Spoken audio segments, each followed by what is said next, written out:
En esta ocasión vamos a describir el tema de sistema linfático. Para iniciar vamos a definir algunos términos importantes. ¿Será lo mismo hablar de sistema inmunológico que de sistema linfático? Cuando nos referimos al sistema inmunológico, hablamos del sistema de defensa del organismo frente a patógenos. Este nos protege frente a bacterias, virus, hongos, parásitos o toxinas y comprende a las distintas células y las reacciones que llevan a cabo para proteger al organismo. En cambio, cuando hablamos del sistema linfático, nos referimos a una red de vasos a través de los cuales la linfa regresa a la circulación sanguínea. Su función es absorber el exceso de líquido, la remoción de productos de desecho de las células, la absorción de grasas y la coordinación del tráfico de antígenos y células inmunes. El sistema linfático comprende a la linfa, los ganglios linfáticos, los vasos linfáticos, tejido linfoide difuso y órganos como timo, vaso, médula ósea y amígdalas. Vamos a continuar hablando de algunas generalidades del sistema inmunológico. Las respuestas inmunes se pueden dividir en respuestas innatas o inespecíficas y respuestas adaptativas o también llamadas específicas. ¿Cuál es la diferencia entre ambas? Bueno, una manera más fácil de comprender esto es pensar que las respuestas innatas las tenemos básicamente desde el momento en que nacemos, antes de estar en contacto con algún patógeno, mientras que las respuestas específicas o adaptativas las vamos adquiriendo conforme nos exponemos a diferente tipo de patógenos o microorganismos, y entonces el sistema inmune comienza a crear respuestas para combatir de manera específica a ese tipo de patógeno. Las respuestas del tipo innata o inespecíficas comprenden lo que serían barreras físicas como la piel y mucosas, barreras químicas como el pH bajo o ácido del estómago, sustancias secretoras o que se encuentran en las secreciones y sangre como lo serían lisozima, tiocianato, interferón y complemento, y células, algunas de ellas fagocíticas como lo son monocitos, macrófagos y neutrófilos, así como células del tipo NK. El sistema adaptativo lo podemos dividir en lo que serían respuestas de tipo humoral y respuestas de tipo celular. Las respuestas de tipo humoral van a estar mediadas por la secreción de inmunoglobulinas. Más adelante vamos a describirlas. Y las respuestas de tipo celular van a ser mediadas por células como lo son los linfocitos T citotóxicos o linfocitos T cooperadores. En este esquema podemos observar la clasificación de los diferentes tipos de linfocitos. Para comenzar tenemos a los linfocitos B, los cuales se caracterizan por producirse y madurar en la médula ósea. Una vez que se activa un linfocito B, este se va a diferenciar para producir una célula plasmática o plasmocitos. Estas células se van a especializar en la producción de anticuerpos, por lo que este tipo de linfocitos van a participar en las respuestas inmunes de tipo humoral. Por otro lado tenemos a los linfocitos T. Estos se caracterizan porque van a madurar en el timo y se dividen en varios tipos, como lo son los linfocitos T citotóxicos, los cuales van a tener en la superficie al marcador CD8, por lo que podemos decir también que son linfocitos T CD8 positivos. Estos van a estar participando en las respuestas inmunes de tipo celular, y su función es la destrucción de células tumorales o infectadas por virus. También tenemos otro tipo de linfocito T, lo que son los llamados linfocitos T cooperadores. Estos van a tener en la superficie al marcador CD4, por lo que decimos que son linfocitos T CD4 positivos. Su función va a ser regular las respuestas inmunes, por eso también son llamados cooperadores. Estos linfocitos T cooperadores se pueden subdividir en varios tipos, como lo son los linfocitos T cooperadores TH1, TH2 y T reguladores. Los linfocitos TH1 van a favorecer la producción o el montaje de las respuestas inmunes de tipo humoral mediante la liberación de citocinas. Los linfocitos TH2 van a favorecer o regular lo que son las respuestas inmunes de tipo celular. Por otro lado, el linfocito T regulador va a tener un efecto contrario, va a regular pero negativamente, es decir, van a suprimir las respuestas inmunes mediadas por los linfocitos T. Por otro lado, tenemos a lo que son los linfocitos NK. Este tipo de linfocitos también van a tener como función lo que es la destrucción de células tumorales o infectadas por virus, al igual que los linfocitos T citotóxicos. Sin embargo, el mecanismo mediante el cual van a estar participando o regulando este tipo de respuesta va a ser diferente en cada caso.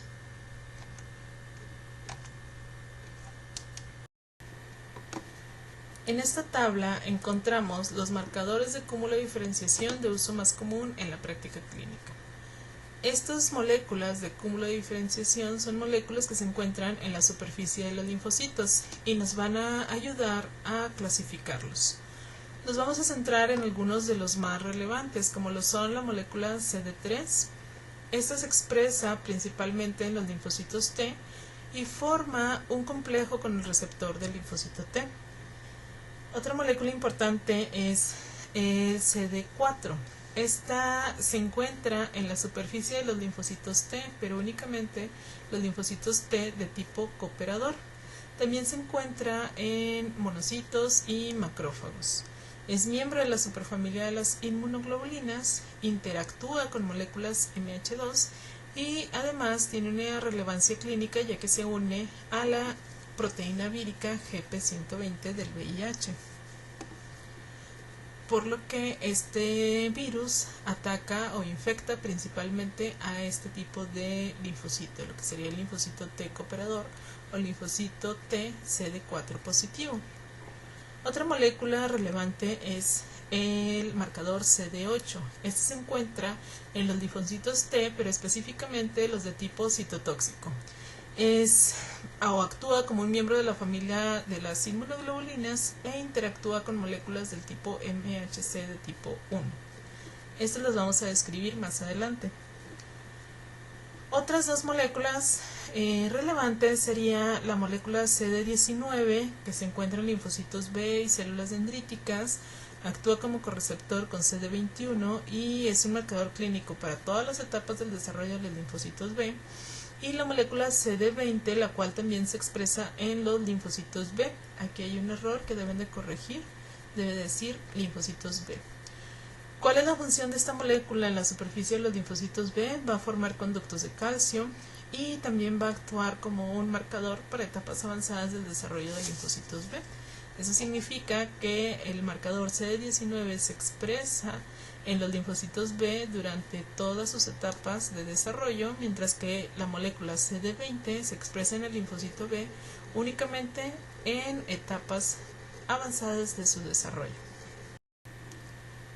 En este esquema tenemos una representación de una molécula de anticuerpo o inmunoglobulina. Podemos ver que está conformada por dos cadenas pesadas hacia la parte central y dos cadenas ligeras hacia la parte externa. En color naranja podemos observar lo que denominamos como región variable. Este es importante ya que contiene el sitio de fijación al antígeno. ¿Qué es un antígeno? Un antígeno es una sustancia que puede inducir una respuesta inmunitaria específica. Por ejemplo, la producción de anticuerpos contra él. Entonces esta región va a ir cambiando dependiendo del tipo de antígeno frente al cual va a responder. Esto es lo que hace que este tipo de moléculas sea tan eficiente para combatir patógenos. Ahora bien, existen diferentes tipos de inmunoglobulinas que van a estar variando de acuerdo al tipo de cadena pesada que presenten. De esta manera tenemos lo que serían las inmunoglobulinas G, M, A, D y E. La inmunoglobulina M se fija a lo que serían los linfocitos B y es la principal tipo de inmunoglobulina que se produce durante la respuesta inmune primaria. Esto es la primera vez que estamos en contacto frente a cierto patógeno. Es la más eficaz para fijar el complemento, para activa macrófagos y sirve como receptor de antígenos en los linfocitos B. La inmunoglobulina G se fija a macrófagos, linfocitos B, NK, neutrófilos y eosinófilos, y es el principal tipo de inmunoglobulina presente en las respuestas inmunes secundarias, esto es, las veces subsecuentes que estamos en contacto frente a cierto microorganismo. Tiene una vida media más prolongada, también es capaz de activar complemento, estimular quimiotaxis y atravesar la placenta para conferir inmunidad pasiva al neonato. La IgA se fija a los linfocitos B y está presente en varias secreciones del organismo, como lo son lágrimas, calostros, saliva, fluido vaginal, secreción nasal, bronquial, intestinal y prostática. Por esto la vamos a estar mencionando a través de todo lo que es el curso en los diferentes temas. Esta inmunoglobulina A protege contra la proliferación de microorganismos en estas superficies o mucosas y contribuye a la defensa contra microbios, moléculas extrañas, a través de los revestimientos celulares de estas cavidades. La inmunoglobulina D se fija al linfocito B y actúa como receptor de antígenos junto con la IgM en la superficie de los linfocitos B maduros. Por otro lado, lo que es la IgE ya la hemos mencionado en capítulos como sistema conectivo o tejido conectivo, ya que se fija a lo que son mastocitos y basófilos y estimula en ellos lo que es la liberación de gránulos que contienen histamina, heparina, leucotrienos, factores quimiotácticos de eosinófilos y la anafilaxia por mastocitos. Es responsable de reacciones de hipersensibilidad anafiláctica y aumenta su concentración también en lo que son las infestaciones parasitarias. Una molécula importante que debemos describir para comprender mejor las funciones del sistema inmunológico es la llamada complejo mayor de histocompatibilidad. Este se divide en dos tipos, lo que es MHC de tipo 1 y MHC de tipo 2. Como podemos ver en este esquema, las dos moléculas tienen ciertas similitudes, así como también algunas diferencias. La molécula del MHC de tipo 1 está formada por una cadena alfa grande y una cadena pequeña llamada beta 2 microglobulina. Estas están unidas por uniones de tipo no covalente. Por otro lado, la molécula de tipo MHC2 está formada por una cadena alfa y una cadena beta. Ambas son glucoproteínas transmembranales. La molécula MHC de tipo 1, en su extremo superior vemos que presenta una región de fijación al antígeno. Esta región, en comparación con la región de fijación al antígeno de la molécula de MHC de tipo 2, es más angosta, por lo que tiene capacidad de unirse a péptidos de 8 a 10 aminoácidos, mientras que lo que sería la región de fijación al antígeno de la molécula MHC de tipo 2 tiene capacidad para unirse a péptidos con un tamaño de entre 18 y 20 aminoácidos. El patrón de expresión de ambas moléculas también difiere, ya que las moléculas de tipo MHC1 se expresa en todas las células nucleadas del cuerpo, mientras que la molécula MHC de tipo 2 se expresa solamente en aquellas células llamadas células presentadoras de antígeno. Esto incluye a lo que serían macrófagos, células dendríticas y linfocitos B. La síntesis y el montaje de péptidos en las moléculas de MHC de tipo 1 y de tipo 2 va a ser distinto. Aquí podemos ver cómo las moléculas del MHC de tipo 1 son sintetizadas por ribosomas unidos a la superficie del retículo endoplásmico rugoso. Una vez que las dos cadenas que conforman a la molécula se encuentran en la luz del retículo endoplásmico rugoso, estas se van a ensamblar. Y por otro lado, vemos aquí como proteínas endógenas de la célula que continuamente están sintetizando y degradando son procesadas para su degradación mediante el proteosoma, que como recordamos es un tipo de organelo no membranoso. A partir de la degradación por este organelo se producen pequeños péptidos y aminoácidos, de los cuales una pequeña fracción ingresa al retículo endoplásmico rugoso para ser montados en las moléculas de MHC de tipo 1. Como recordarán, mencionamos que este tipo de moléculas se encuentra presente en la superficie de todas las células nucleadas, de manera que todas las células de nuestro cuerpo van a estar presentando en la superficie pequeños péptidos que sintetizan normalmente la célula, o sea, péptidos de las proteínas que normalmente produce una célula. Si esta célula resulta ser una célula tumoral o transformada o una célula infectada por virus, además de los péptidos de las proteínas que comúnmente produce la célula, se van a expresar también o a presentar en la superficie péptidos de antígenos virales o tumorales. Por otro lado, las moléculas del complejo mayor de histocompatibilidad de tipo 2 también son sintetizados en la luz del retículo endoplásmico rugoso. Una vez que se sintetizan las diferentes cadenas que lo forman, esta molécula va a seguir la vía de secreción para terminar como una molécula transmembranal en la superficie de las células, y una vez ahí va a ser endocitada. Al momento de endocitarse se va a fusionar con endosomas tempranos, en donde se va a poder encontrar con antígenos exógenos que también van a ser endocitados o fagocitados por este tipo de células. Como recordarán, el endosoma temprano va a tener un pH que va a ir disminuyendo, y este pH bajo va a ayudar a que moléculas que se encontraban bloqueando el surco de fijación al antígeno se liberen, para que ahora la molécula de MHC de tipo 2 sea capaz de montar pequeños péptidos en dicho surco.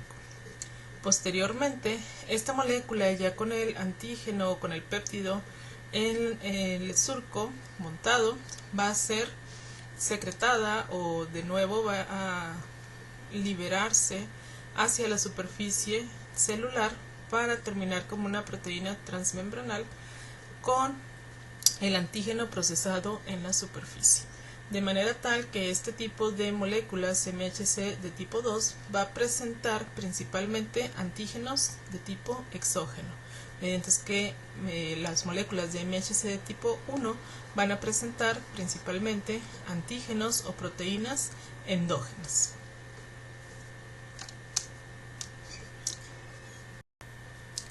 A manera de resumen, podemos decir que las moléculas de MHC de tipo 1 se encuentran presentes en todas las células nucleadas y plaquetas, mientras que las moléculas de MHC de tipo 2 se encuentran solamente en células presentadoras de antígenos como linfocitos B, macrófagos y células dendríticas.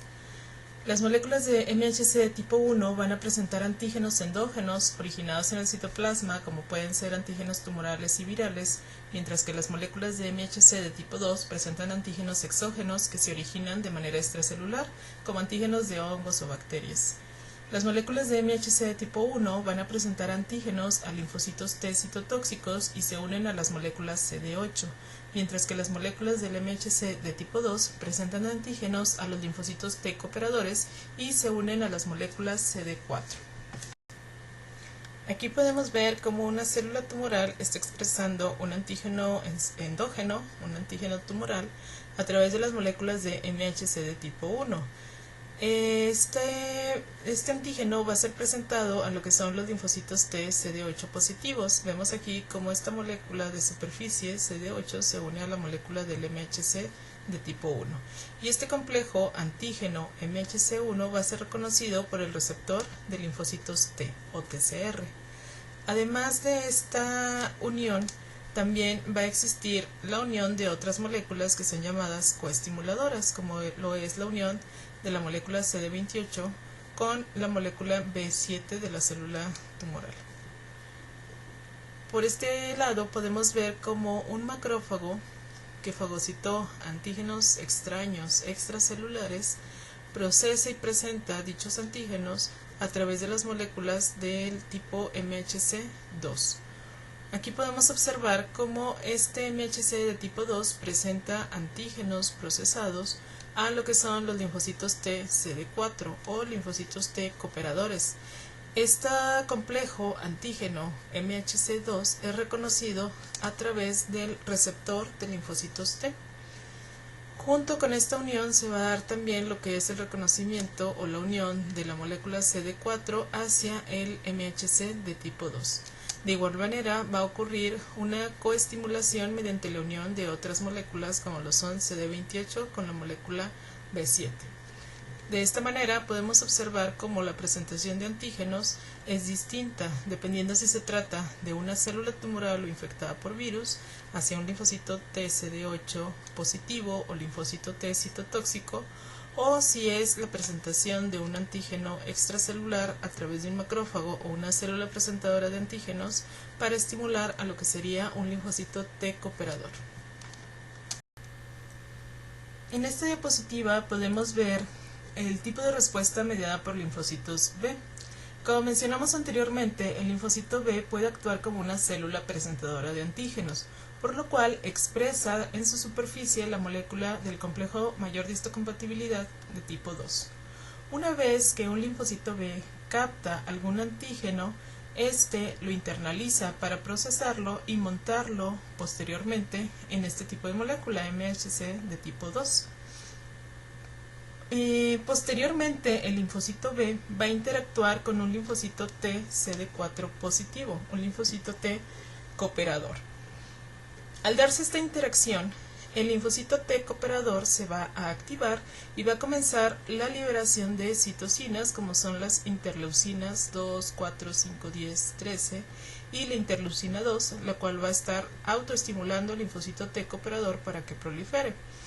El resto de las citocinas va a estimular al linfocito B para que se active y para que comience su diferenciación hacia célula plasmática o plasmocito, los cuales van a comenzar a producir inmunoglobulinas secretoras, las cuales van a tener capacidad para reconocer al antígeno que inicialmente estimuló al linfocito B.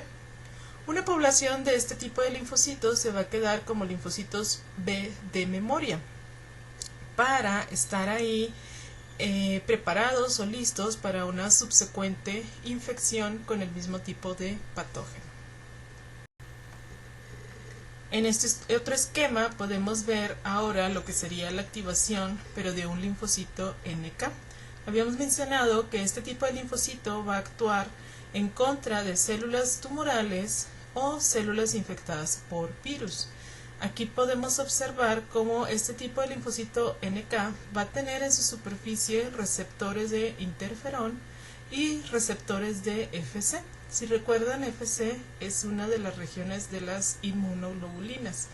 Por lo tal, al momento de que se libere interferón, este va a activar al linfocito NK y lo va a hacer susceptible a la detección de células que estén cubiertas por inmunoglobulinas. Una vez que detecta a una célula que tiene en la superficie inmunoglobulinas unidos a antígenos de la superficie de la célula cancerosa, este va a activarse y a comenzar la secreción de lo que son moléculas mediadoras como las llamadas perforinas y granzimas. Las perforinas van a actuar creando pequeños poros en la superficie de la célula tumoral, lo cual va a permitir que ingresen las granzimas. Las granzimas van a entrar a la célula tumoral hasta el nivel del núcleo y van a comenzar a destruir los ácidos nucleicos de esta célula, con lo cual se va a activar el mecanismo de apoptosis y de esta manera se destruye a las células tumorales o de la misma manera lo va a hacer con las células que estén infectadas por algún virus. En este esquema podemos ver lo que sería la activación de una célula o un linfocito del tipo CD8. Si recuerdan, este tipo de linfocito dijimos que también se le va a llamar citotóxico y es un tipo de célula efectora. Para que este tipo de linfocito se active, necesita la presentación de un antígeno por medio de una célula presentadora de antígeno, como lo es en este caso un macrófago. Aquí el macrófago está fagocitando antígenos que pueden ser provenientes de bacterias o de algún otro patógeno, algún microorganismo. Este los va a procesar y va a activar o va a presentar ese antígeno a lo que son los linfocitos cooperadores y estos a su vez van a comenzar la liberación de citocinas para estimular al linfocito CD8. Por otro lado, el mismo macrófago va a interactuar con el linfocito CD8.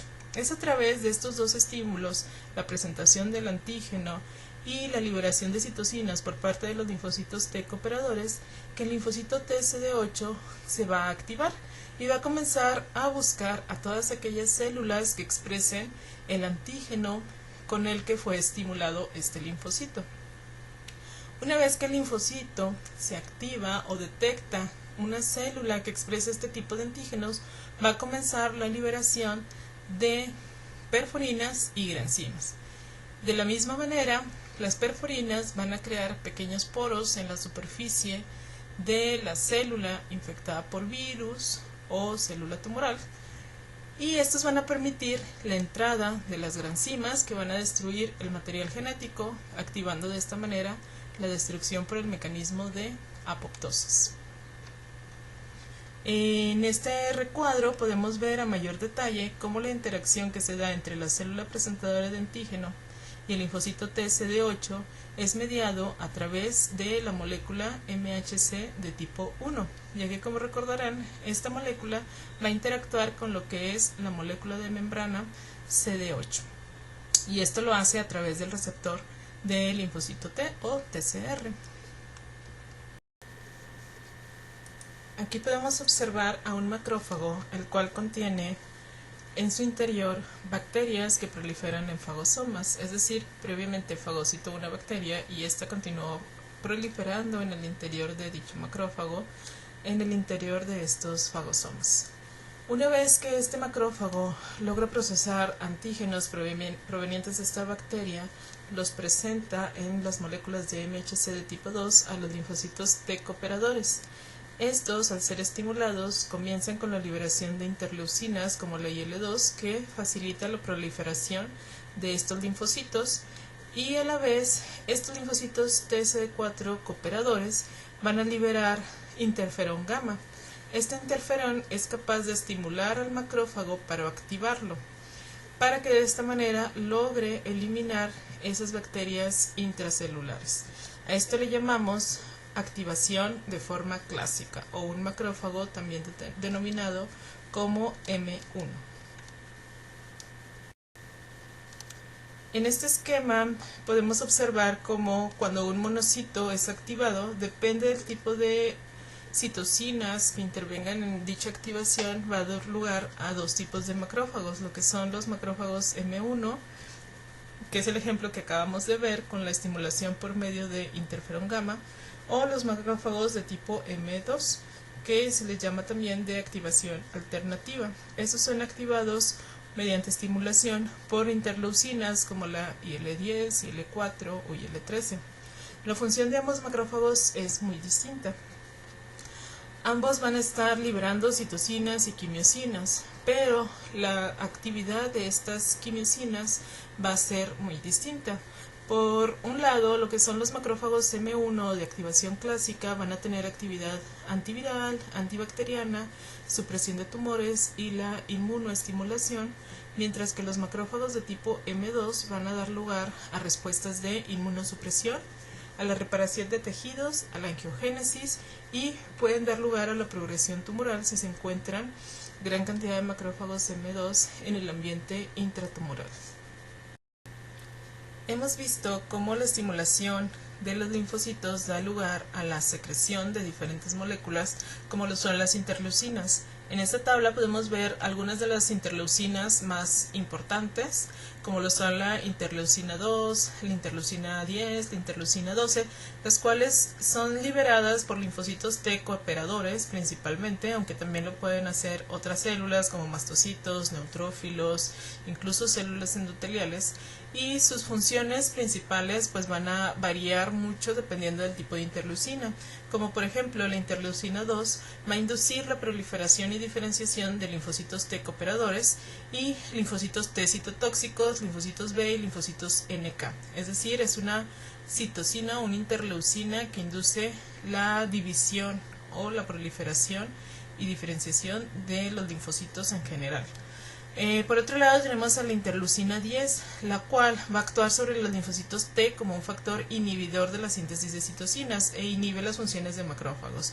O sea, es una interleucina de tipo antiinflamatorio o que va a regular negativamente las respuestas inmunitarias. También podemos ver aquí a la interleucina 12, la cual va a ser una interleucina proinflamatoria. Esta va a estimular la proliferación de linfocitos NK, cooperadores y linfocitos T CD8 o citotóxicos. Ya que revisamos generalidades del sistema inmunológico, así como características de los linfocitos y algunas moléculas importantes que los caracterizan, ahora vamos a analizar al sistema linfático.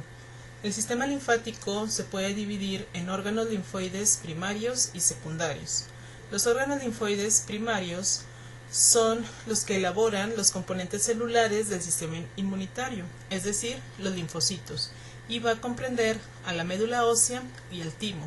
Como mencionamos anteriormente, los linfocitos B se producen y maduran en la médula ósea, mientras que los linfocitos T maduran en el timo. A partir de estos órganos salen y se distribuyen en todo el cuerpo a través de la circulación sanguínea.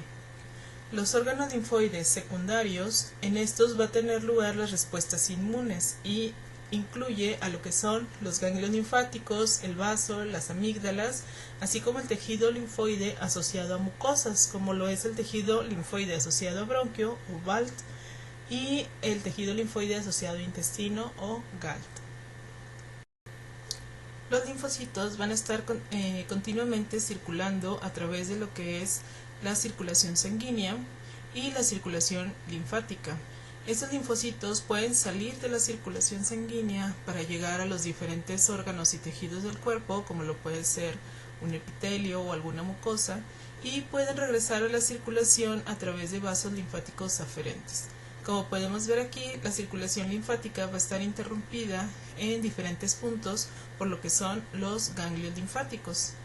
Estos ganglios linfáticos van a presentar como característica importante vénulas postcapilares, las cuales van a tener un endotelio modificado que vamos a llamar endotelio alto.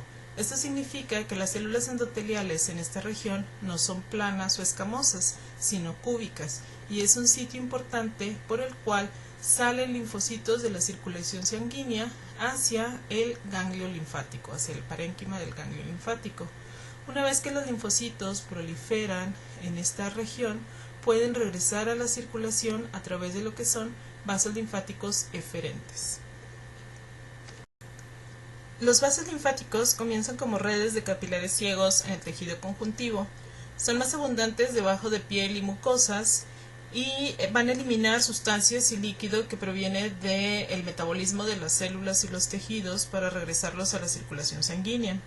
Debido a que este tipo de vasos son más permeables, es más fácil que ingresen a través de este tipo de circulación moléculas grandes como lo serían antígenos o células hacia la circulación sanguínea. Con células nos referimos principalmente a linfocitos o células dendríticas.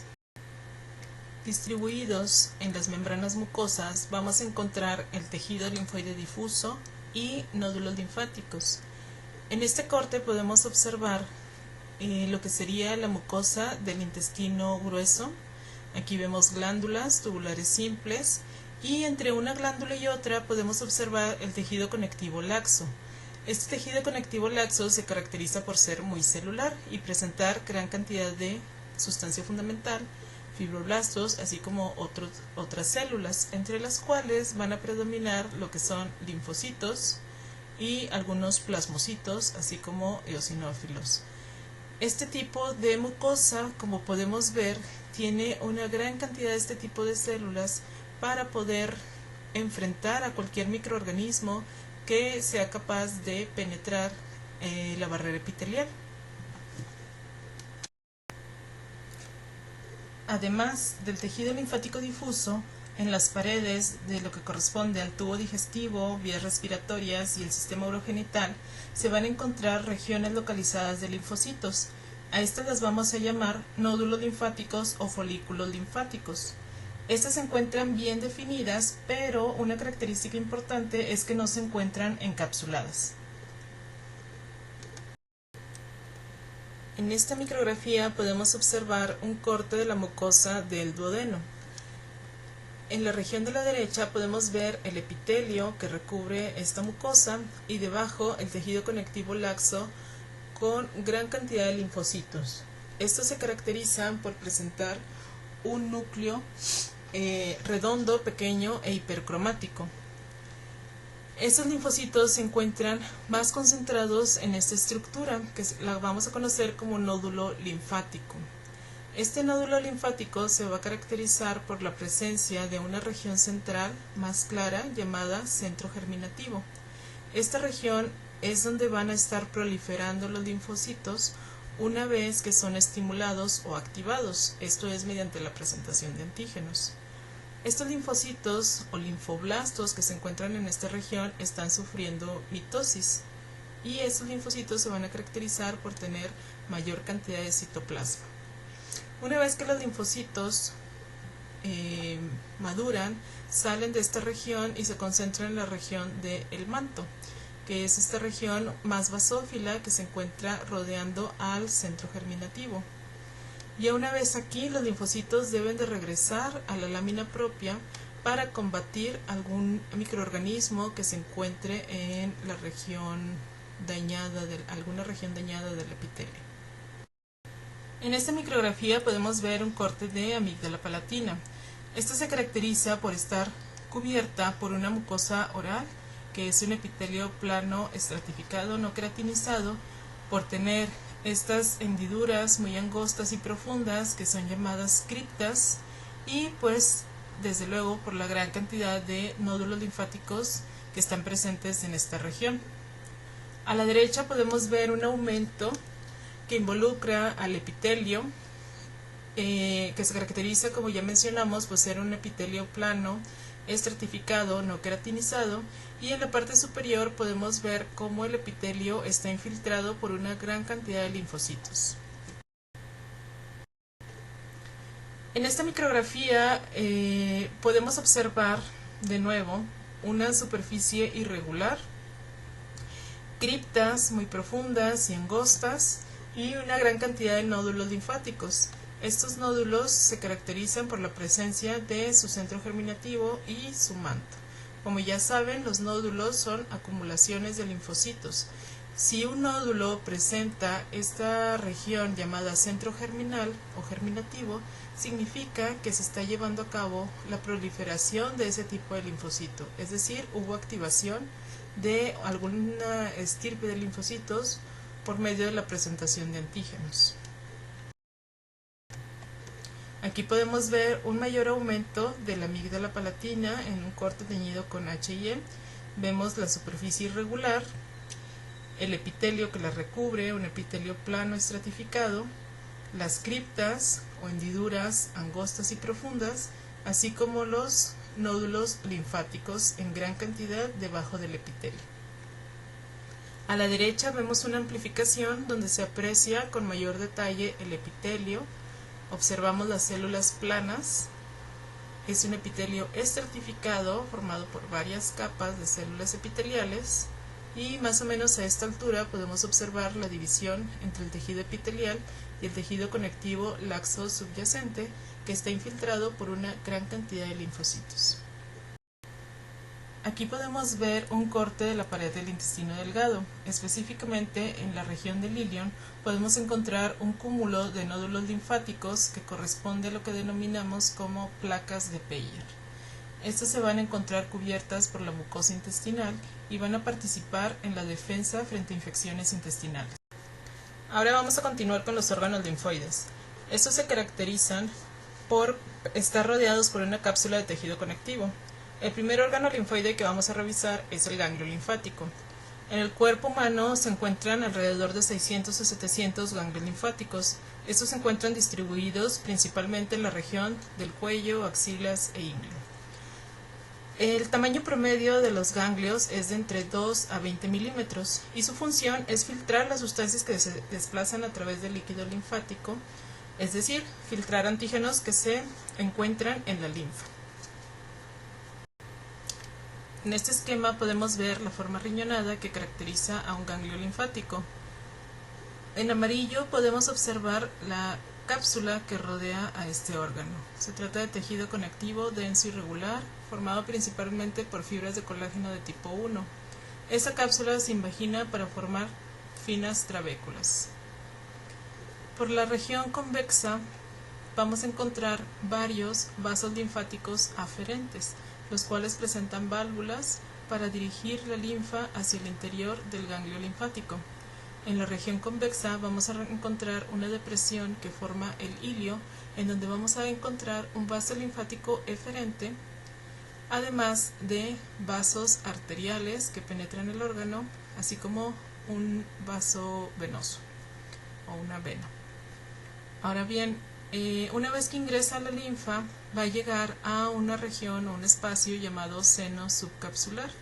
Estos espacios, llamados senos, van a estar rodeados de endotelio. Cuando ingresa la linfa, se va a distribuir a través del seno subcapsular y va a ir avanzando hacia lo que son los senos trabeculares, hasta llegar a la región central del órgano, el cual es llamado médula. En esta médula vamos a encontrar más vasos, pero ahora llamados senos medulares, los cuales van a confluir hasta llegar al vaso linfático eferente. Hablando del parénquima del órgano, este lo podemos dividir en una corteza y una médula. La corteza a la vez la vamos a dividir en una corteza superficial y una corteza profunda. La corteza superficial se va a caracterizar porque en esta vamos a encontrar nódulos linfáticos. Si recuerdan, los nódulos linfáticos se caracterizan por presentar un centro más claro llamado centro germinativo. La corteza profunda va a ser una delgada línea que divide o que separa lo que es la corteza superficial de la médula, y esta va a carecer de nódulos linfáticos. En la región de la médula vamos a encontrar senos medulares y cordones medulares formados por linfocitos, macrófagos, células dendríticas y plasmocitos. En este corte histológico podemos ver a un ganglio linfático teñido con la técnica de hematoxilina y eosina. Aquí podemos ver la región del ilio, que como mencionamos es una pequeña depresión en la región cóncava del ganglio, y hacia la región convexa vamos a encontrar varios vasos linfáticos aferentes que con este aumento no logramos ver. Rodeando todo el ganglio vamos a observar una cápsula que en este corte histológico se ve como una delgada línea rosada, eosinófila o acidófila que rodea al órgano.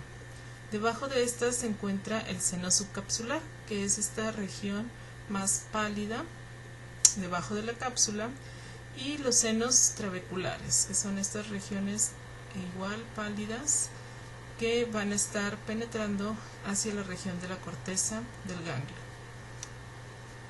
De manera periférica encontramos gran cantidad de nódulos linfáticos. Estos van a estar en la región de la corteza superficial. Esta corteza superficial se va a caracterizar por tener gran cantidad de linfocitos B, que son los que podemos encontrar en los nódulos linfáticos y que habíamos mencionado que son sitios de proliferación de linfocitos. En la corteza profunda no encontramos nódulos linfáticos, es una región más basófila en donde se van a encontrar una gran cantidad de linfocitos, pero de tipo T. En la región de la médula podemos observar espacios blanquecinos que corresponden a los senos medulares, así como regiones basófilas que corresponden con cordones medulares. Aquí podemos ver un aumento mayor de un corte histológico del ganglio. De nuevo vemos las características principales que hemos descrito, que es una cápsula, trabéculas, un seno subcapsular, una región llamada corteza superficial en donde encontramos nódulos linfáticos con su centro germinal más acidófilo, una región llamada corteza profunda que es un poco más basófila en donde vamos a encontrar gran cantidad de linfocitos T, y la región de la médula que va a presentar senos medulares y cordones medulares. Recuerden, los cordones medulares encontramos gran cantidad de linfocitos, tanto B como T, células plasmáticas, macrófagos y algunas células dendríticas. Acá podemos ver una arteria, una vena y vasos linfáticos que presentan una pared muy delgada y fina en comparación con la luz de este vaso, así como válvulas. Acá podemos ver otro con sus válvulas. Esta es una lámina donde estamos viendo de nuevo un ganglio linfático del ser humano teñido con H&E. Vemos la región del ilio, la región de la corteza, de la médula, la cápsula que rodea el órgano, el seno subcapsular, seno trabecular, senos medulares, la corteza superficial donde se encuentra gran cantidad de nódulos linfáticos, que aquí podemos ver algunos con su centro germinativo, la corteza profunda, un poco más basófila, y pues la médula, que como ya mencionamos va a tener o a presentar vasos senos medulares y cordones medulares. Aquí estamos viendo una amplificación de la región de la corteza principalmente para observar a mejor detalle lo que es la cápsula de tejido conectivo, fibras de colágeno de tipo 1, trabéculas muy finas que se imaginan hacia la corteza del órgano, lo que es el seno subcapsular, los senos trabeculares y más profundamente se alcanzan a distinguir algunos senos medulares, cordones medulares, la corteza superficial formada por una gran cantidad de nódulos linfáticos, la corteza profunda más basófila, la cual va a presentar gran cantidad de linfocitos T. Y en la parte inferior estamos viendo una amplificación centrándose principalmente en lo que sería un nódulo linfático, y lo podemos distinguir por la presencia del centro germinativo, el cual habíamos mencionado que es un poco más acidófilo y que va a presentar de igual manera linfocitos que se encuentran en división, en mitosis, se están proliferando para aumentar el número de linfocitos que son reactivos hacia cierto antígeno. Esto es denominado expansión clonal. En esta lámina podemos observar la corteza profunda. Esta región se caracteriza por tener gran cantidad de linfocitos T, ausencia de nódulos linfáticos, y vamos a observar de manera característica lo que son las vénulas postcapilares llamadas vénulas de endotelio alto. Como hemos mencionado, estas vénulas se caracterizan por presentar células endoteliales de forma cúbica. Aquí vemos en este recuadro una amplificación de una vénula de endotelio alto cortada transversalmente, en donde podemos observar los núcleos de las células endoteliales muy prominentes, así como núcleos más basófilos que corresponden a linfocitos. Recuerden que esta región es el sitio por donde los linfocitos salen o escapan hacia el parénquima del ganglio linfático. Además, en esta región ocurre una integración de líquido hacia la circulación sanguínea a través de las moléculas llamadas acuaporinas. Estas acuaporinas se van a expresar en las células endoteliales, principalmente lo que es la acuaporina 1, y va a permitir que gran cantidad de líquido de la linfa que esté ingresando al ganglio retorne a la circulación sanguínea, manteniendo con esto un equilibrio en cuanto a los líquidos. En el corte de la región derecha podemos observar una amplificación de nuevo de lo que sería la cápsula del ganglio, el seno subcapsular, en el cual podemos ver con este aumento mayor detalle y observar cómo, además de ser un espacio, también vamos a encontrar una gran cantidad de células. Estas células corresponden con células reticulares, las cuales vamos a describir a continuación. Aquí podemos observar un nódulo linfático, por lo cual nos indica que estamos en la región de la corteza superficial.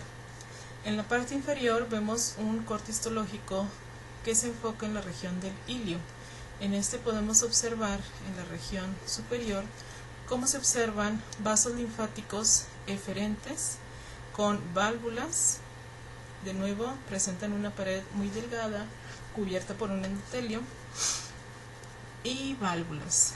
y además podemos observar una arteria y una vena. Dentro del tejido de sostén de los ganglios linfáticos se encuentra el tejido reticular. Este va a estar formado por células y fibras reticulares. Las células reticulares van a presentar un núcleo grande, eucromático, y las fibras reticulares las podemos evidenciar mediante la técnica de impregnación argéntica. En este caso las observamos como unas pequeñas fibras que se ramifican. En la parte superior podemos observar la región de la cápsula y esta región más clara corresponde a un seno subcapsular. Podemos ver que dentro del seno existe gran cantidad de fibras reticulares y de células reticulares, pero no solamente en esta región se encuentran, sino que todo el parénquima del ganglio va a presentar este tipo de fibras, por lo que va a brindar un sostén para que se lleven a cabo dentro de él todas las reacciones que hemos descrito.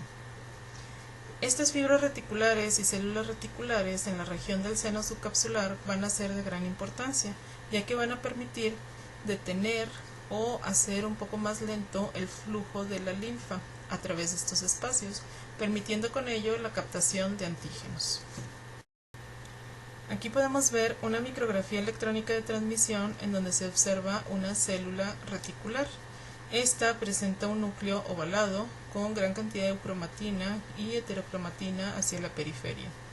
Además podemos ver dos extensiones o proyecciones del citoplasma que envuelven un cúmulo de fibras reticulares. Esto es para protegerlas y evitar que entren en contacto con los linfocitos.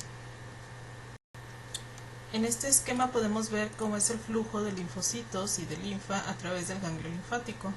En color verde podemos ver a la linfa y a los linfocitos que pueden llegar a través de ella, cómo transcurren llegando a través de un vaso linfático aferente para llegar al seno subcapsular, senos trabeculares, senos medulares y finalmente salir a través de un vaso linfático eferente. Por otro lado, tenemos aquí en la región de la corteza profunda las vénulas de endotelio alto, por donde pueden salir linfocitos a partir de la circulación sanguínea. Dependiendo del tipo de linfocito, se puede quedar en la corteza profunda si se trata de linfocitos T o migrar hacia la corteza superficial si se trata de linfocitos B. Posteriormente, estos linfocitos pueden reingresar a la circulación saliendo a través del vaso linfático eferente. Ahora bien, ¿qué es lo que están haciendo estos linfocitos? ¿Por qué los linfocitos llegan al parénquima del ganglio y salen? Porque es importante que los linfocitos se encuentren en esta región. Para comprender mejor esto es necesario hablar de las células dendríticas. Como recordarán, las células dendríticas son un tipo de célula presentadora de antígeno, de hecho son de las más eficaces. Cuando una célula dendrítica inmadura capta, procesa y presenta un antígeno, estas migran de los diferentes tejidos hacia los órganos linfoides secundarios, como lo pueden ser un ganglio linfático, el vaso o los nódulos linfoides asociados a mucosas, el tejido linfoide difuso. Una vez ahí, o en este caso en el interior del ganglio linfático, van a realizar lo que es el proceso de presentación de antígeno. Para esto es necesario activar a los linfocitos T cooperadores para que estimulen la proliferación y activación de los linfocitos B. Una vez que el linfocito B es activado, este va a comenzar a proliferar, esto es la expansión clonal, y este proceso se lleva a cabo en los centros germinativos de los nódulos linfáticos, en cualquier nódulo linfático, no solo en los que se encuentran aquí en el ganglio. Cuando el linfocito B comienza a dividirse y a proliferar, durante esta proliferación se va a llevar a cabo el proceso llamado hipermutación somática, el cual va a permitir que los linfocitos que se producen sean capaces de producir anticuerpos con una afinidad aún mayor al antígeno que estimuló esta respuesta. Una vez que estos linfocitos altamente afines al antígeno proliferan, ahora tienen que regresar a la circulación linfática, posteriormente sanguínea, para llegar de nuevo al tejido donde inicialmente la célula dendrítica captó al antígeno. En este proceso participan las células dendríticas foliculares. Estas células presentan varias evaginaciones muy finas y ramificadas que se interdigitan entre los linfocitos B. Estas células presentan receptores del tipo receptor Fc, es decir, son capaces de captar complejos anticuerpo-antígeno. Estos antígenos los van a capturar y presentar en la superficie por semanas, meses o años. Ahora bien, esta no es una célula presentadora de antígeno como tal, es decir, no es capaz de activar a los linfocitos, sino que va a participar en la selección de los linfocitos. Una vez que proliferan y se dividen mediante mitosis, mencionamos que estos van a sufrir mutaciones que van a permitir que los linfocitos produzcan inmunoglobulinas con mayor afinidad a la célula original a partir de la cual están proliferando. Entonces, esta célula folicular va a presentar dicho antígeno para seleccionar cuáles de los linfocitos son capaces de producir inmunoglobulinas con alta afinidad y cuáles no. Los linfocitos que no sean capaces de reconocer al antígeno con una afinidad muy alta son destruidos mediante apoptosis. Esto es, más del 90% de los linfocitos que se forman en los centros germinales. En estas micrografías se utilizó la técnica de inmunistoquímica, utilizando en la parte superior un anticuerpo contra la molécula CD3, que como recordarán es un marcador o una molécula de superficie que se encuentra en los linfocitos de tipo T. Podemos ver con ello la distribución de los linfocitos T, que se encuentran principalmente en la corteza profunda. No así, también se encuentran un poco distribuidos en la corteza superficial, pero la mayoría de ellos se encuentran en la región de la corteza profunda, también llamada timo dependiente, ya que este tipo de linfocitos, el linfocito T, madura en el timo. En la parte inferior vemos una inmunistoquímica en donde se utilizó un anticuerpo dirigido contra la molécula CD20, la cual se encuentra en la superficie de los linfocitos B. Podemos ver cómo estos linfocitos se concentran en la región de la corteza superficial, siendo la mayor positividad en esta zona, principalmente en estas dos que son o corresponden a nódulos linfáticos. Ahora vamos a continuar con la descripción del timo. El timo es un órgano linfoide primario. En este maduran los linfocitos T. El timo está compuesto por dos lóbulos y se origina a partir del epitelio endodérmico ventral de la tercera bolsa faríngea. A partir del tercer mes de gestación, el estroma es invadido por linfocitos T que provienen de la médula ósea, es decir, tanto linfocitos T como B se originan en la médula ósea. Sin embargo, los linfocitos B se quedan a madurar en la médula ósea, mientras que los linfocitos T migran hacia el timo para continuar ahí su proceso de maduración. Una vez que los linfocitos llegan al timo, también se les puede denominar como timocitos. Este órgano se encuentra hendido por tabiques de tejido conjuntivo que le dan el aspecto al órgano en un corte histológico como si estuviera dividido en lobulillos. En la cúspide de su desarrollo, que es aproximadamente en la pubertad, el timo llega a pesar hasta 30 y 40 gramos.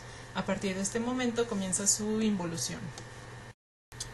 Aquí podemos observar un corte histológico de un timo de un infante humano teñido con la técnica de H&E.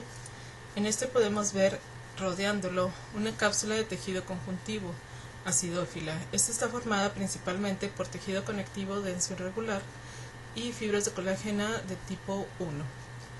Esta cápsula va a invaginarse formando cordones que dividen al órgano en lobulillos incompletos. A lo largo de este tejido conectivo se encuentran vasos sanguíneos, nervios y vasos linfáticos eferentes. El parénquima del órgano va a estar compuesto por linfocitos T en desarrollo y células epitelio-reticulares. Estas células van a estar organizadas en dos regiones que comprenden una corteza y una médula.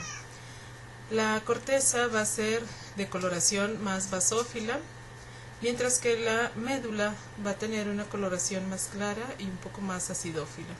Además, en la médula vamos a encontrar estas estructuras llamadas corpúsculos de Hasal. Aquí podemos ver una amplificación del timo, en donde se aprecia tejido conectivo acidófilo, el parénquima del órgano formando la corteza más externa, muy basófila, y la médula menos celular, por lo que presenta una coloración un poco más tenue, y también se observa algunas estructuras acidófilas que corresponden a los corpúsculos de Hasal. Estas estructuras son características del timo, únicamente lo presentan este órgano y se van a localizar exclusivamente en la médula. Aquí tenemos una amplificación de la región de la médula, en donde podemos ver de manera predominante un corpúsculo de Hasal muy acidófilo. Este va a estar compuesto de células epitelio-reticulares que se aglomeran en forma de capas. En esta región podemos observar una gran cantidad de linfocitos, los cuales se caracterizan por tener un núcleo muy heterocromático, y células con un núcleo más grande y eucromático, algunas con un nucleolo bien definido, que va a corresponder a lo que son las células epitelio-reticulares. En esta lámina podemos observar de nueva cuenta lo que sería el tejido conectivo, que separa al órgano en lobulillos incompletos, y la región de la corteza más basófila, la médula más central o más interna, y con flechas nos señalan algunos de los corpúsculos de Hasal, que como dijimos son característicos del timo y se encuentran únicamente en la región de la médula. Aquí podemos ver con mayor amplificación un corte de timo, teñido de igual manera con la técnica de H&M. Nos señalan en la parte más superior la cápsula de tejido conectivo, de manera más profunda la corteza, muy basófila, muy celular, y en la región central la médula con un corpúsculo de Hasal, muy acidófilo. En la derecha podemos ver una amplificación de la médula del timo, en donde se aprecia con mejor detalle lo que es el corpúsculo de Hasal, el cual está formado por células epitelio-reticulares de forma aplanada, formando una organización de tipo concéntrica. Aquí podemos ver con la flecha uno de los núcleos de estas células epitelio-reticulares, y en toda esta región de la médula podemos ver una gran cantidad de linfocitos, los cuales se caracterizan por ser de un tamaño pequeño, presentar muy poco citoplasma y un núcleo muy heterocromático, muy basófilo, así como también podemos observar algunos núcleos mucho más grandes, muy eucromáticos, que corresponden a las células epitelio-reticulares. También nos señalan aquí un corpúsculo de Hasal con varios núcleos en su interior y vasos sanguíneos. En esta micrografía electrónica podemos ver a un corpúsculo de Hasal, el cual, como ya mencionamos, va a estar formado por células epitelio-reticulares que se organizan de forma concéntrica en varias capas. Aquí podemos ver algunos de los núcleos de estas células, gránulos de queratohialina, ya que estas células van a estar expresando queratina, y en la región del centro se van a ir acumulando células que con el tiempo se van a ir cornificando, esto es, se van a ir llenando de gran cantidad de queratina. A los linfocitos que se encuentran en desarrollo en la corteza del timo se les impide que alcancen o entren en contacto con antígenos que se encuentran circulando por la vía sanguínea mediante la formación de una barrera física llamada barrera hematotímica. Esta está formada por una pared vascular o pared capilar, una capa de tejido conectivo perivascular y una capa de células epitelio-reticulares. La pared vascular o capilar va a estar formada por un endotelio, la lámina basal de las células endoteliales y los pericitos. El tejido conjuntivo perivascular va a contener una gran cantidad de macrófagos que van a estar fagocitando cualquier tipo de antígeno que se escape de la circulación sanguínea, y posteriormente vamos a tener la capa de células epitelio-reticulares formada principalmente por células epitelio-reticulares de tipo 1 y su lámina basal. Por fuera de toda esta capa de células se va a encontrar a los linfocitos T en desarrollo. Hay que recordar que esta barrera hematotímica se encuentra únicamente en la región de la corteza del timo. En este esquema vamos a describir los diferentes tipos de células epitelio-reticulares que se encuentran en el timo, así como el proceso de maduración de los linfocitos T. En primer lugar, describiremos a los tipos de células epitelio-reticulares. Vamos a tener células epitelio-reticulares de tipo 1. Estas se van a encontrar debajo de la cápsula de tejido conectivo del órgano, también alrededor de lo que serían los cordones de tejido conectivo y cualquier vaso sanguíneo que ingrese a la corteza, para formar de esta manera lo que es la barrera hematotímica. Estas células epitelio-reticulares de tipo 1 van a tener entre sí uniones ocluyentes para evitar el paso de moléculas entre el tejido conectivo y el parénquima de linfocitos T en desarrollo. Entre la corteza tímica vamos a encontrar a las células epiteliales, epitelio-reticulares de tipo 2. Estas van a tener una forma estrellada con prolongaciones de su citoplasma y van a formar uniones entre una célula y otra de tipo desmosoma. Estas células van a formar una pequeña red de células y estas redes van a permitir que se formen pequeños nichos celulares que van a permitir la correcta maduración de los linfocitos a través de la corteza tímica. Otra característica importante es que estas células epitelio-reticulares de tipo 2 van a expresar moléculas del tipo MHC1 y 2. Posteriormente, en lo que es la división o barrera que se forma entre la corteza y la médula tímica, vamos a tener a las células epitelio-reticulares de tipo 3 por el lado de la corteza tímica y a las células epitelio-reticulares del tipo 4 por la región de la médula tímica.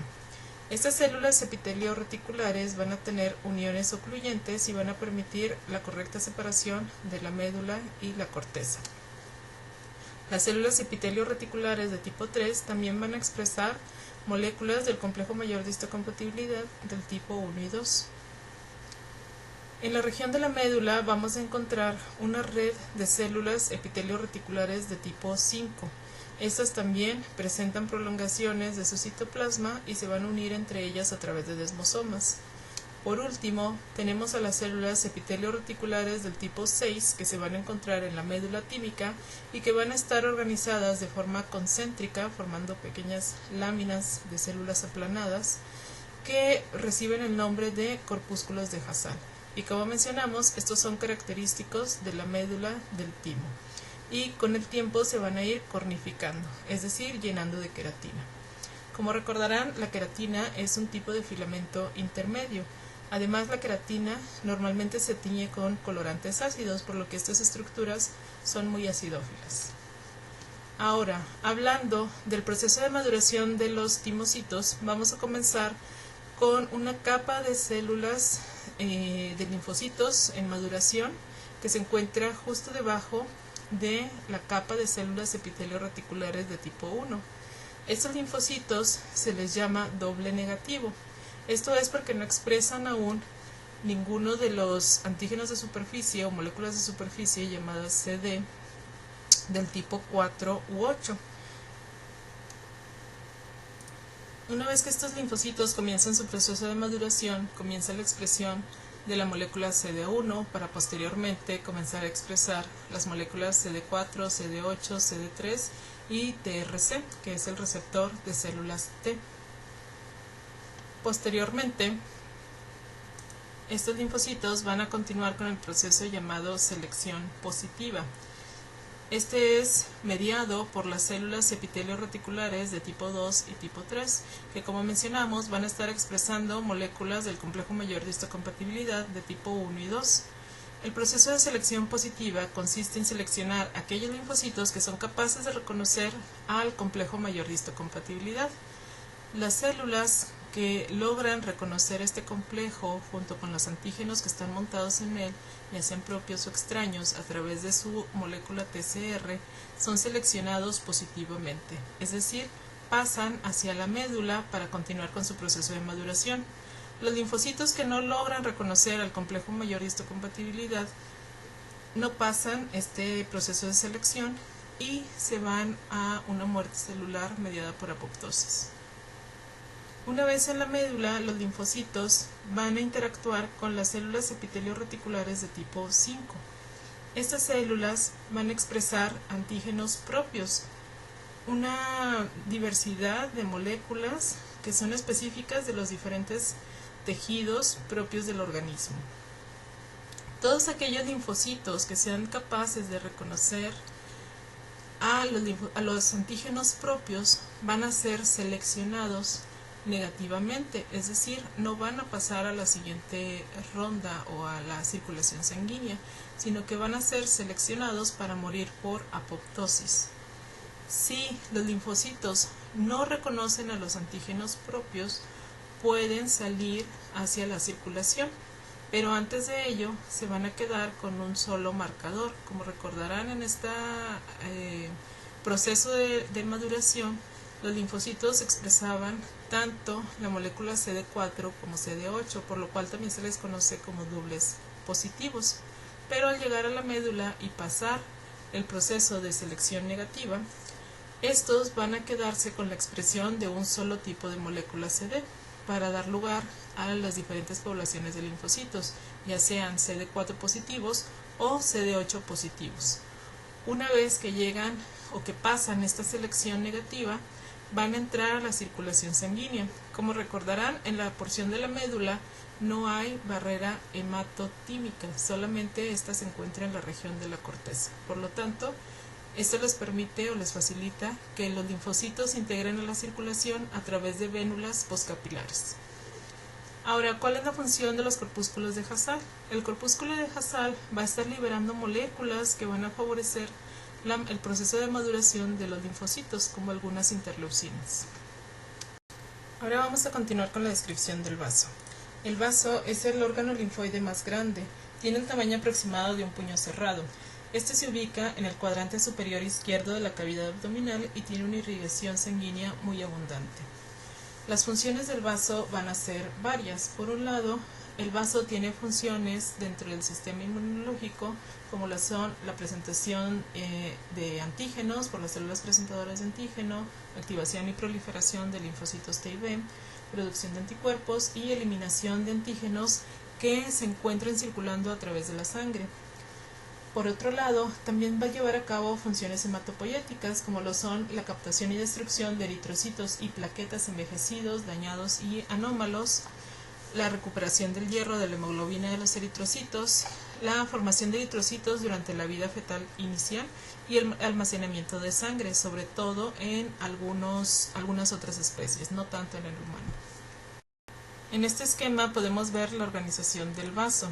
El vaso va a estar cubierto por una cápsula de tejido conectivo. Esta cápsula se va a invaginar formando cordones. A través de la cápsula y los cordones de tejido conectivo van a correr vasos sanguíneos y vasos linfáticos. La organización del parénquima del vaso va a ser distinta al resto de los órganos que hemos visto. Aquí vamos a distinguir dos regiones, lo que llamamos pulpa blanca y pulpa roja. La pulpa blanca se va a distribuir a lo largo de la circulación sanguínea arterial, formando una vaina linfática periarterial o PALS. Esta va a transcurrir a lo largo de todo lo que son las arterias centrales y las ramificaciones de esta. Esta vaina linfática periarterial va a ser rica en linfocitos, T y B, macrófagos, células dendríticas y así como células plasmáticas. Como podemos ver, en algunas regiones se forman nódulos linfáticos. A estos les vamos a llamar nódulos esplénicos. Y esto nos indica que se está llevando a cabo la proliferación de linfocitos B. Estos también pueden presentar un centro germinal o germinativo, como lo hemos observado en otras regiones. Una característica importante de estos nódulos esplénicos es la presencia de una arteria central, que en realidad es una arteriola y se va a encontrar de manera excéntrica, es decir, hacia la periferia del ganglio esplénico. Por otro lado, la pulpa roja va a consistir en sinusoides esplénicos o espacios muy grandes que contienen sangre y cordones esplénicos que están formados por células de tejido conectivo y células esplénicas o linfocitos. A la derecha podemos ver el corte histológico del vaso. Aquí podemos apreciar la cápsula más acidófila formada por fibras de colágeno de tipo 1, algunos cordones o trabéculas de tejido conectivo que, como mencionamos, a través de ellos van a transcurrir los vasos sanguíneos y linfáticos. Podemos observar de manera muy basófila lo que es la pulpa blanca y podemos observar cómo a través de la pulpa blanca se encuentran varias regiones de la circulación sanguínea. Son cortes transversales, longitudinales y oblicuos de vasos arteriales. Esto va a estar formando la vaina linfática periarteriolar, que va a transcurrir a lo largo de toda esta circulación. Esta región es muy basófila, ya que se encuentra una gran cantidad de linfocitos rodeando todas estas regiones. El nombre de pulpa blanca obedece a su estado en fresco, pero con un corte teñido con la técnica de H&E, en realidad la pulpa blanca se va a ver muy basófila. Además, tenemos entre todas estas regiones basófilas lo que corresponde a la pulpa roja. La pulpa roja va a ser muy acidófila y se va a caracterizar por presentar espacios blancos que corresponden a los sinusoides esplénicos y cordones esplénicos, que son los que se van a encontrar muy celulares y de una coloración más acidófila. Como mencionamos, la pulpa roja va a estar compuesta por sinusoides esplénicos y cordones esplénicos. Los senos o sinusoides esplénicos son vasos sinusoidales que están revestidos por células endoteliales con forma de bastón, como lo podemos ver aquí. Son células endoteliales modificadas que se encuentran muy alargadas. Además, estos vasos sinusoidales se caracterizan por tener una membrana basal discontinua. Esto permite que prolongaciones de los macrófagos se encuentren internalizándose hacia la luz de estos vasos sinusoidales, permitiendo la captación de antígenos, así como la detección de eritrocitos o plaquetas envejecidas y que deben de ser destruidas. Existen dos tipos de circulación en el vaso. En el humano se va a presentar lo que es la llamada circulación abierta, en donde capilares sanguíneos terminan y liberan todo el contenido sanguíneo hacia la pulpa roja del vaso. Posteriormente, todas las células sanguíneas deben de retornar a la circulación ingresando a través de los pequeños espacios que quedan entre las células endoteliales. Esto permite la correcta identificación de aquellos eritrocitos que han perdido su flexibilidad. Y debido a que alrededor se encuentra una gran cantidad de macrófagos, estos podrán detectarlos y fagocitarlos. En la parte inferior vemos dos micrografías de barrido, en donde se ve, por un lado, un corte transversal de un vaso sinusoidal esplénico, en donde podemos ver en color más claro lo que son las células endoteliales modificadas, los espacios que hay entre esas células endoteliales y por fuera una gran cantidad de células sanguíneas, como lo son neutrófilos, plaquetas y algunos eritrocitos, además de gran cantidad de macrófagos. A la derecha podemos observar a las células endoteliales alargadas y se puede ver muy bien cómo se encuentran esos espacios a través de los cuales debe de retornar la sangre hacia la circulación sanguínea. También podemos ver macrófagos, linfocitos, neutrófilos y pequeñas plaquetas que se encuentran distribuidas por fuera de la luz de este capilar. En algunas especies animales se encuentra únicamente la circulación llamada cerrada. Esto es que la sangre no va a salir en ningún momento, sino que va a continuar a través de los capilares sinusoidales de forma continua para regresar hacia la circulación venosa. Aquí podemos ver con mayor claridad este proceso. Vemos la sangre arterial, cómo se distribuye para formar arterias cada vez más pequeñas. Aquí podemos ver estas arterias y arteriolas peniciladas, las cuales van a estar rodeadas por una gran cantidad de macrófagos. Esto también se les llama como capilares envainados, ya que van a estar cubiertos por células fagocíticas. Y aquí vemos representada la circulación abierta, en donde la sangre sale de la circulación para llenar todos los espacios de la pulpa roja, y estas células sanguíneas tienen que retornar a la circulación a través de los pequeños espacios que quedan entre las células endoteliales, y de esta manera llegar a la circulación venosa para salir del órgano. En cambio, la circulación cerrada, que ocurre en ciertas especies animales, la sangre se va ramificando hacia arterias, arteriolas, a los vasos capilares de tipo sinusoidal y regresa a través de la circulación venosa sin salir en ningún momento hacia el exterior del vaso sanguíneo, sino que los macrófagos van a estar con sus prolongaciones detectando hacia el interior aquellos eritrocitos y plaquetas envejecidos que deban de ser eliminados de la circulación sanguínea. A la izquierda podemos ver también cómo alrededor de la arteria se encuentra lo que es el PALS, la vaina linfática periarteriolar, y también nos representan a un nódulo esplénico. Hay que recordar que el PALS va a estar conformado principalmente por linfocitos, estando distribuidos los linfocitos T en lo que es la región de PALS, como esta región, y los linfocitos B en la región de los nódulos esplénicos, que se caracterizan por presentar algún centro germinativo. Y este nos indica que ese nódulo se encuentra activo, es decir, que se encuentran linfocitos B proliferando en esa región para combatir algún antígeno. Aquí podemos ver algunas láminas con cortes del vaso en humano teñidos con H&E. Podemos ver vasos sanguíneos que penetran alrededor de los cordones de tejido conectivo más acidófilos y cómo se ramifican y distribuyen a lo largo de todo el vaso. Podemos ver la región de la pulpa blanca, que se caracteriza por la presencia de nódulos esplénicos.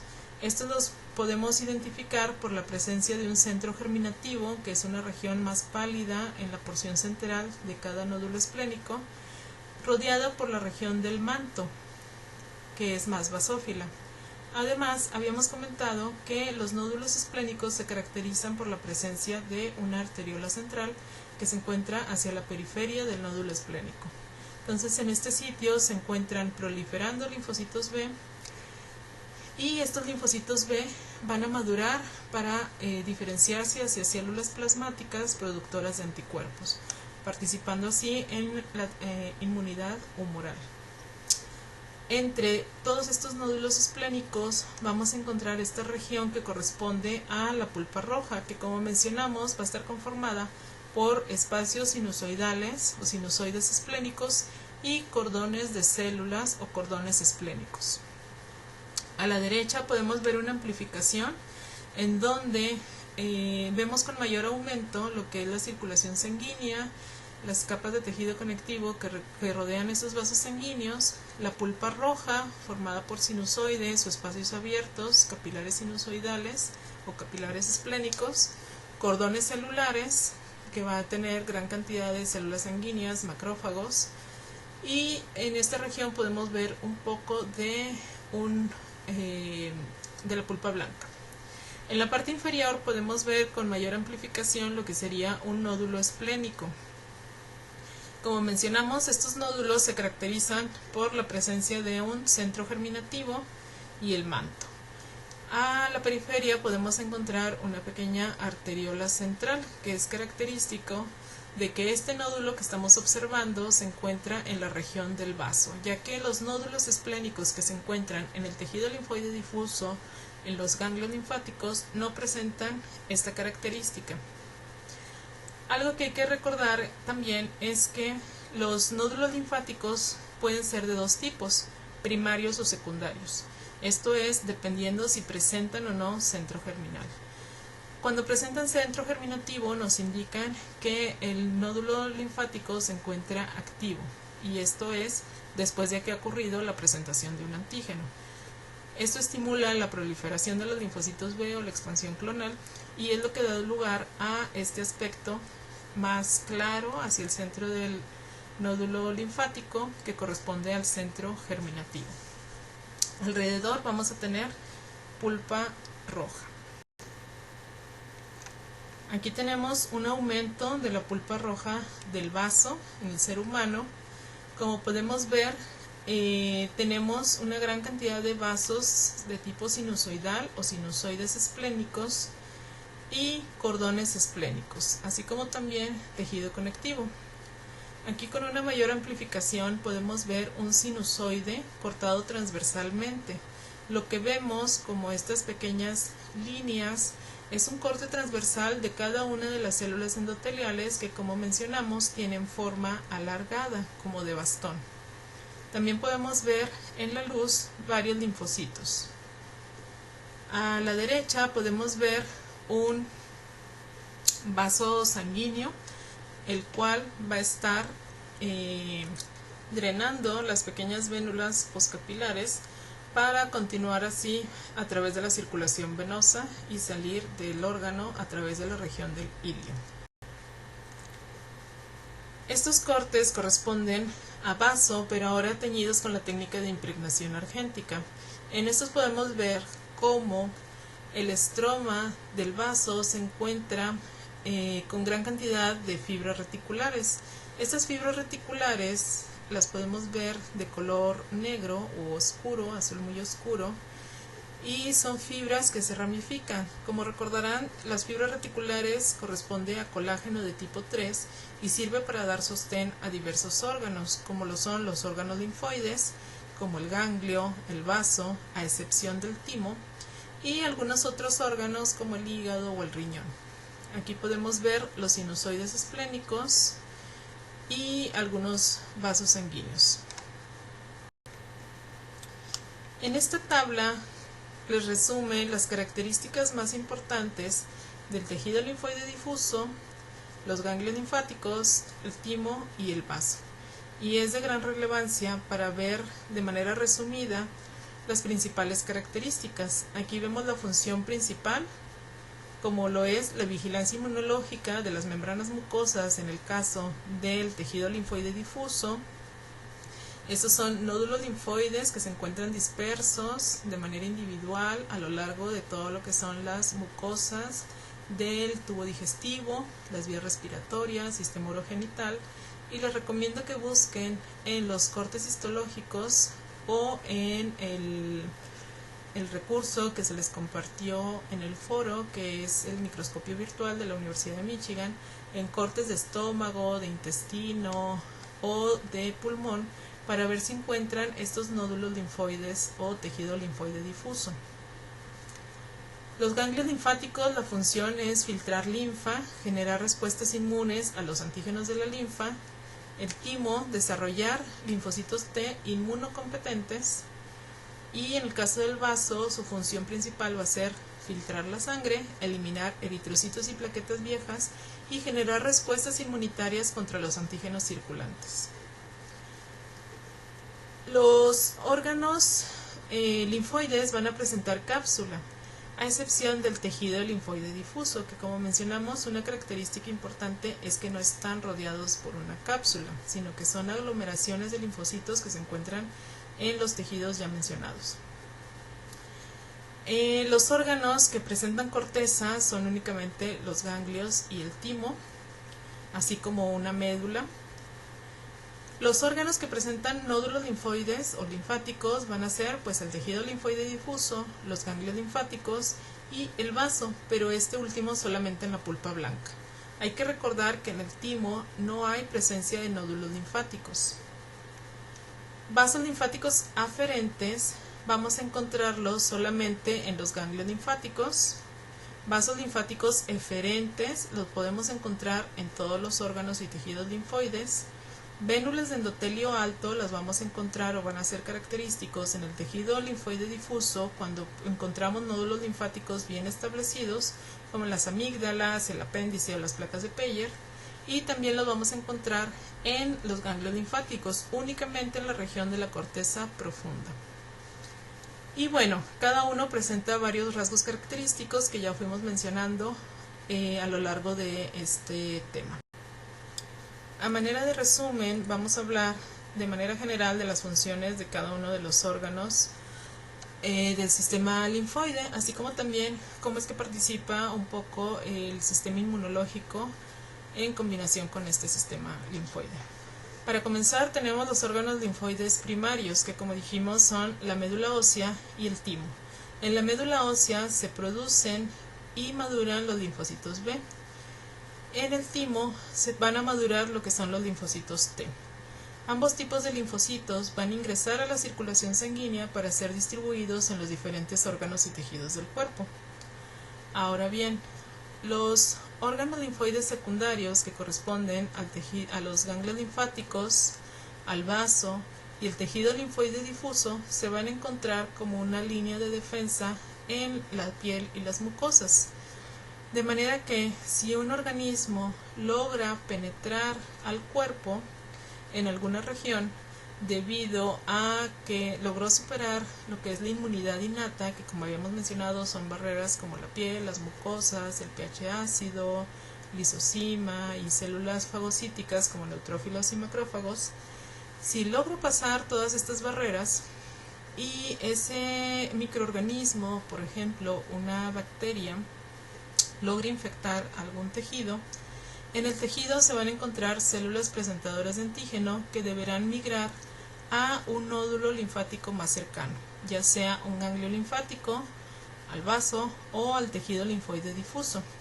El vaso, como recordarán, está especializado principalmente para captar antígenos que se encuentran circulando a través de la sangre, mientras que el ganglio linfático va a captar antígenos que se encuentran circulando a través de la linfa, esto es, que son recogidos a lo largo de los distintos tejidos, así como también el tejido linfoide difuso, que va a estar captando antígenos que se encuentran en las diferentes mucosas, como la mucosa del intestino, las vías respiratorias y el aparato urogenital. Una vez que esa célula presentadora de antígeno llega a un nódulo linfoide cercano, esta va a estimular a los linfocitos T cooperadores, para que estos a su vez comiencen la liberación de citocinas que estimulen la creación de respuestas inmunes adaptativas, que pueden ser humorales o celulares. Esto es, que estimulen la proliferación de linfocitos T o de linfocitos B, dependiendo del tipo de respuesta que convenga más montar. En el caso de que se trate de una bacteria, por ejemplo, lo que más convendría sería montar una respuesta inmune humoral. Esto para que los linfocitos maduren o se diferencien a células plasmáticas y comiencen a producir anticuerpos que logren inactivar al microorganismo, así como también sea más fácil de ser reconocido por macrófagos y neutrófilos y que estos lo puedan fagocitar. En el caso de que se trate de una célula infectada por virus, lo que más convendría sería estimular una respuesta de tipo citotóxica, para que los linfocitos recorran los tejidos buscando células que expresen en la superficie al complejo mayor de histocompatibilidad de tipo 1 que tenga montado algún antígeno viral. A grandes rasgos es como va a estar funcionando lo que corresponde al sistema inmunológico y al sistema linfático.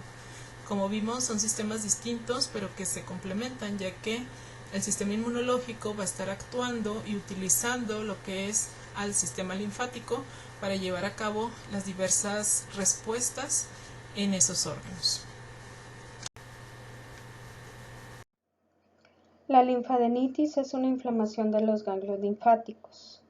Es ocasionada por la reacción antígeno-anticuerpo que se está llevando en este sitio, debido a un proceso infeccioso en el organismo. Se manifiesta por un aumento del tamaño del ganglio linfático, el cual puede ser doloroso, caliente. Generalmente esto hace una diferencia porque es importante. Los pacientes llegan por una bolita en el cuello o en la axila, en alguna parte de su sitio donde haya ganglios linfáticos. Entonces llega por una bolita, pero digamos que ellos se alarman porque lo primero que piensan siempre es tengo cáncer. Entonces acude, pero si el paciente tiene una inflamación que es dolorosa, caliente, móvil y lisa, te habla de datos de linfadenitis por un proceso infeccioso. Sin embargo, si ese paciente tiene una tumoración que no es dolorosa, que no es caliente, que no es móvil o se adhiere a tejidos profundos, entonces ahí sí está presentando datos de una tumoración de origen posiblemente cancerígeno. Entonces, la linfadenitis se da por un proceso infeccioso. Es necesario checar al paciente e identificar el tipo de infección que está generando esa linfadenitis. Una vez que se resuelve ese proceso infeccioso, lo más probable es que el ganglio disminuya de nuevo de tamaño y pues el cuadro pasa. Sin embargo, a veces tarda en desinflamarse ese ganglio. ¿Qué se le dice al paciente? Pues que una vez a la semana se esté palpando y se esté checando a manera de identificar si existe un aumento del tamaño o se presenta alguno de los síntomas que ya mencioné anteriormente. Si la linfadenitis persiste por más tiempo, es decir, más de un mes, sí es necesario que el paciente acuda nuevamente con el médico para revaloración y estudio de esa linfadenitis.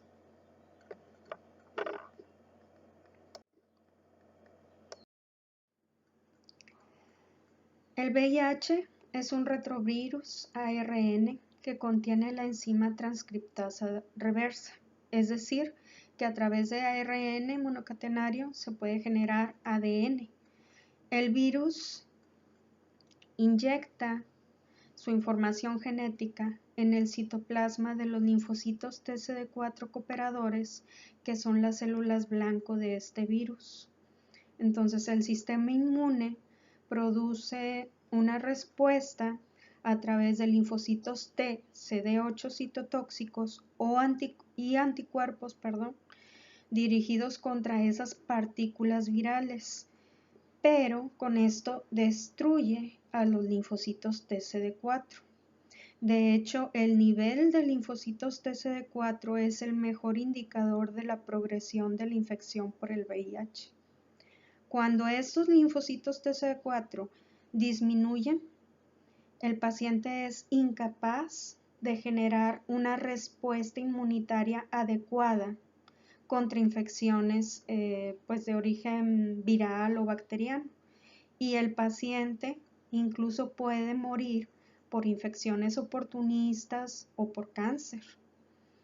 A estos pacientes les da un resfriado común, evolucionan a una neumonía y fallecen, cuando el resto de la población puede contrarrestar esa infección y no llevarlos a la muerte.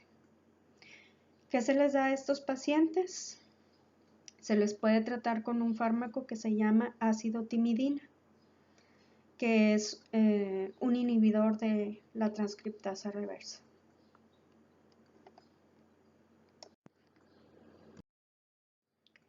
Y las reacciones de hipersensibilidad.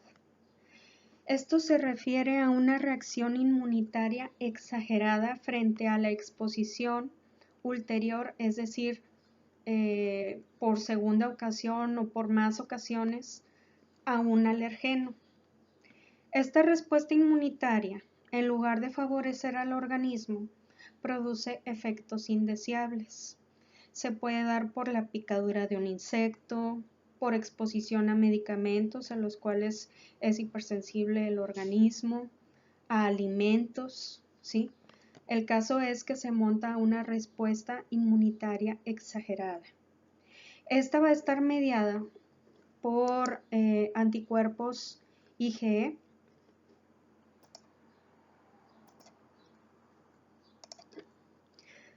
por anticuerpos IgE que activan la desgranulación de los mastocitos o de los basófilos.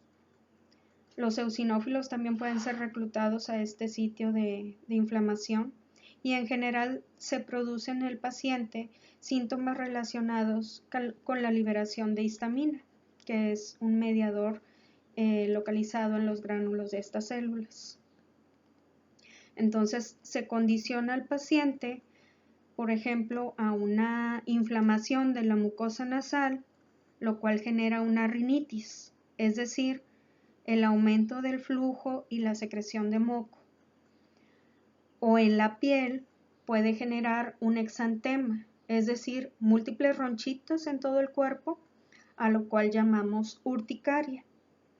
O también se puede producir lagrimeo de los ojos por inflamación de la conjuntiva. Es decir, en todos estos aspectos se genera una inflamación. dirigida a los diferentes sistemas. Incluso puede haber asma o puede haber gastritis, pero esto lo explicaremos más adelante en el curso. Entonces, cuando el paciente presenta esta reacción alérgica y no es atendido e incluso va avanzando conforme al tiempo, puede presentar inflamación en la cara, lo cual se conoce como un angioedema. Es decir, los pacientes que hemos visto a lo mejor en películas o en programas que traen los párpados inflamados, los labios inflamados, y esto ya es peligroso porque se puede inflamar toda la vía respiratoria y dificultar la oxigenación del paciente. Entonces, cuando un paciente ya presenta datos de angioedema, se le debe de dirigir a un servicio de urgencias. Si esto no